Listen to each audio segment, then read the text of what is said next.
حضرت اسماعیل کے بارے میں حکم ہوتا ہے 7 سال کی عمر ایک روایت کے مطابق، ٹھیک ہے. خواب میں آپ کو کہا جاتا ہے آپ نے 3 راتوں تک مسلسل خواب دیکھا کہ اپنے بیٹے کو ذبح کرو. اگین ذرا سمجھیے گا قربانی کا لیول. 99 ایئرس کی دعا کے بعد بیٹا ملا ہے. پہلے حکم ہوا صحرا میں چھوڑ کے آ جاؤ، آپ چھوڑ کے آ گئے ہیں. کتنا بڑا امتحان تھا. اب اس سے بڑا امتحان کہ اب اس کو ذبح کر دو.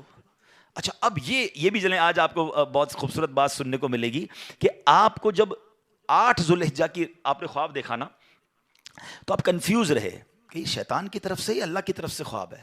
تو یہ جو سوچ بچار ہے نا، سوچ بچار کو کہتے ہیں ترویہ. تو جو 8 ذوالحجہ کا دن ہے اس کو یوم الترویہ کہا جاتا ہے. اس کی وجہ یہ ہے ایک بار پھر خواب آیا تو آپ نے یقین کر لیا کہ یہ اللہ کی طرف سے حکم ہے. تو اس لیے 9 ذوالحجہ کو کیا کہا جاتا ہے؟ یوم عرفہ. عرفات کہتے ہیں پہچان کا دن. آپ کو یقین ہو گیا کہ یہ خواب اللہ کی طرف سے ہے. اور 10 ذوالحجہ کو آپ ذبح کرنے کو چلے تو یوم النحر کہا جاتا ہے، ذبح کا دن. یہ ایکچولی یوم ترویہ، یوم عرفہ اور یوم النحر یہ حضرت ابراہیم کی کیفیات تھیں. اچھا اب آپ نے کمال یہ کیا کہ جب آپ کو یقین ہو گیا نا، آپ نے اپنے بیٹے سے بھی پوچھ لیا کہ بیٹا مجھے اس طرح خواب آیا ہے، تم کیا کہتے ہو؟ 7 سال کا بیٹا ہے، ایک روایت کے مطابق ان کی 10 سال عمر ہے. اللہ اکبر. وہ بیٹا بھی کیسا ہے. جب آپ نے بیٹے سے پوچھا تو بیٹا کہتا ہے ابو جی یا بنیا انی ارا فی المنام. قرآن میں یہ الفاظ موجود ہیں، انی اذبحک فانظر ماذا ترا. اے میرے بیٹے میں نے خواب میں دیکھا کہ میں تجھے ذبح کر رہا ہوں، تیری کیا رائے ہے؟ ہائے ہائے. بیٹا کیا کہتا ہے؟ یا ابت افعل ما تؤمر. اے والد صاحب کیجئے جس بات کا آپ کو حکم دیا جا رہا ہے. ستجدونی انشاء اللہ من الصابرین. خدا نے چاہا تو قریب ہے آپ مجھے صابر پائیں گے، صبر والا پائیں گے. اللہ اکبر. اور ایسا ہی ہوا. آپ اپنے بیٹے کو لے کے جا رہے ہیں، آپ نے اپنی بیوی ہاجرہ کو کہا اس کو تیار کر دو میں کہیں لے جا رہا ہوں، بتایا نہیں ماں کو. انہوں نے بڑا تیار کیا ان کو. آگے گئے تو اب شیطان اتنی بڑی قربانی کو کیسے ہضم کرتا. فوراً گیا بی بی ہاجرہ کے پاس. اے ہاجرہ پتہ ہے تمہارے شوہر کہاں جا رہے ہیں آپ کے بیٹے کو لے کر؟ کہاں جا رہے ہیں؟ کہا ذبح کرنے جا رہے ہیں. کہا نہیں وہ تو کسی سے ملانے لے جا رہے ہیں، تیار کر کے لے گئے. کہ نہیں وہ ذبح کرنے جا رہے ہیں. کہ باپ بھی بیٹے کو ذبح کرتا ہے؟ بی بی ہاجرہ کہتی ہیں. اب شیطان کہتا ہے کہ ہاں اس لیے کر رہے ہیں کہ اللہ کا حکم ہے. کہا اللہ کا حکم ہے؟ پھر ٹھیک ہے میں راضی ہوں. ہائے ہائے ہائے، رب کا حکم ہے نا. کیسی ماں تھی، کہتی پھر میں راضی ہوں. شیطان کا ادھر بس چلا نہیں، حضرت اسماعیل کے پاس پہنچ گئے. کہا اے بیٹے تمہیں پتا تمہارے ابو کہاں لے جا رہے ہیں؟ کہا ابو کہیں لے جا رہے ہیں مجھے. کہ تمہیں ذبح کرنے لے جا رہے ہیں. کہا کوئی باپ بھی بیٹے کو ذبح کرتا ہے؟ کہا ہاں اللہ کا حکم ہے. کہا اللہ کا حکم ہے پھر میں بھی راضی ہوں. سبحان اللہ. اب جب حضرت اسماعیل نے حضرت ابراہیم کو پتہ کیا کہا کہ والد صاحب اب آپ ذبح کرنے لگے نا، 2-3 میری گزارشات ہیں، ذرا مجھے اچھے طریقے سے باندھ دیجیے گا. کہ ایسا نہ ہو کہ جب مجھے آپ ذبح کریں تو میں زیادہ تڑپوں تو میرے خون کے چھینٹے آپ کے کپڑوں پر گریں گے تو آپ کے کپڑے خراب ہو جائیں گے. چھری کو ذرا تیز کر لیجیے گا تاکہ مجھے تکلیف کم ہو. مجھے الٹا لٹا کے ذبح کیجیے گا تاکہ آپ میرا چہرہ نہیں دیکھ سکیں گے. اور ہاں یہ جو میرا کرتا ہے نا میری ماں کو دے دیجیے گا تاکہ اس کو بیچاری کو تسلی ہو جائے. کیا دنیا نے ایسی قربانی دیکھی ہے؟ اب سنو، حضرت ابراہیم نے بالکل ویسا ہی کیا. آپ کو باندھ بھی دیا، آپ کو لٹا بھی دیا اور آپ نے چھری چلا بھی دی. چھری کا کام کاٹنا ہے، اللہ چاہے تو چھری نے کام نہیں کرنا نا. آپ نے اپنا کام پورا کر دیا، وہ تو کر چکے جو کرنی بشر کی ہے.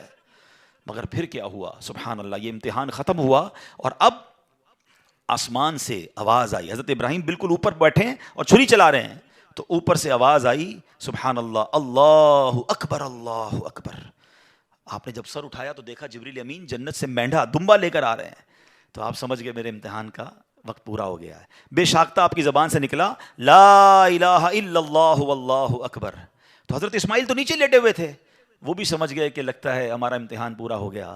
وہ کہتے ہیں اللہ اکبر وللہ الحمد. یہ جو عید والے دن تسبیح پڑھتے ہیں نا، کیا یونیک تسبیح ہے، کیا یونیک تکبیر ہے. کن 3 شخصیتوں کی زبان سے نکلا ہے؟ پہلا پارٹ حضرت جبریل کی آواز میں، is the middle part of that تکبیر حضرت ابراہیم نے ادا کیا ہے، اور آخری حصہ ہے حضرت اسماعیل کی زبانی. ذرا سوچو تو صحیح کیسا منظر ہوگا. ذرا مل کے تکبیر پڑھیں اور اس منظر کو یاد کریں. اللہ اکبر اللہ اکبر لا الہ الا اللہ واللہ اکبر اللہ اللہ اکبر وللہ الحمد، اللہ اکبر اللہ اکبر، لا الہ الا اللہ واللہ اکبر اللہ اکبر وللہ الحمد۔ ہمارے بچے، ہماری فیملی قربانی کو ہم نے فیسٹیول بنا دیا ہے، گائے آ رہے ہیں، بکرے آ رہے ہیں، انجوائے ہو رہا ہے، گھوم آ رہے ہیں، پھر آ رہے ہیں، پھر باربیکیو پارٹیاں۔ کبھی تو یاد کرو یار کیا ہوا تھا، یہ کیوں کر رہے ہیں قربانی، یہ کیسی قربانی کی داستان ہے، کب بتائیں گے ہم، کب اس کو سوچے تو صحیح۔ ہمیں خدا کی قسم ایک بار ان کو ہمیں زندگی میں اگر ہمیں بھی یہ کہہ دیا جائے کہ چلو ہر سال نہیں، زندگی میں ایک بار آپ بھی اپنا ایک بچہ ذبح کرو، کیا حال ہوگا؟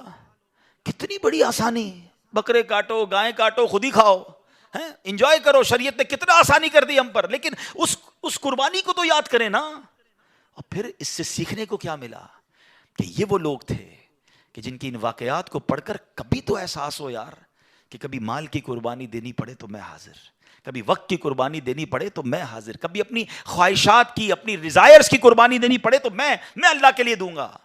اور اللہ وہ دن لائے جب جان کی قربانی دینی پڑے، تم بھی اب پیچھے نہ ہٹے کہ یا اللہ جان بھی تیری ہے، تو نہیں تو دی نا جان، اے اللہ میں راضی، اللہ وہ جذبہ عطا فرما۔